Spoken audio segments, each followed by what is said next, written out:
સ્થાનિક ચૂંટણીને લઈને કોંગ્રેસ પ્રવક્તાએ પણ ભાજપ પર આક્ષેપ કર્યા। પારદર્શક રીતે ચૂંટણી થાય તે જરૂરી હોવાનું મનીષ દોશીએ જણાવ્યું। સાથે જ કહ્યું કે કોંગ્રેસના ઉમેદવારોને ડરાવવામાં આવ્યા, ધમકાવવામાં આવ્યા, ફોર્મ પરત ખેંચવા માટે દબાણ કરવામાં આવ્યું। ભાજપાની ગુંડાગીરી સામે કોંગ્રેસ કાર્યકરો લડી રહ્યા છે તેવું પણ નિવેદન મનીષ દોશીએ આપ્યું।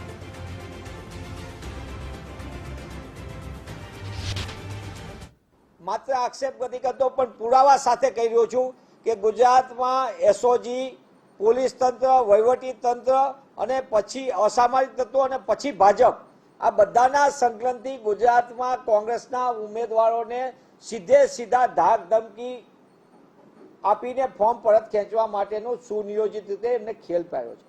ભાજપા દ્વારા જે વિસ્તારમાં જેનું વર્ગ ચાલે, જે અસામાજિક તત્વો વધુ અસરકારક હોય, જે વિસ્તારની અંદર સામાજિક આગેવાન વધુ અસરકારક હોય, જે વિસ્તારમાં પોલીસ તંત્ર, એસઓજી ને ક્રાઇમ બ્રાન્ચ સક્રિય હોય, તે તમામ લોકોને છૂટો દોર આપીને કોંગ્રેસ પક્ષના ઉમેદવારોને ધાક ધમકી આપીને ફોર્મ પરત ખેંચવાનું દુષ્કૃત્ય એમના તરફથી કરવામાં આવ્યું છે। અને એના કારણે ક્યાંક ને ક્યાંક અતિશય દબાણના કારણે, ક્યાંક અમારા ઉમેદવારને એમના સામાજિક સ્થિતિના કારણે, એમના પરિવાર ઉપર અતિશય દબાણના કારણે તેમને આ સ્થિતિનું નિર્માણ થયું છે।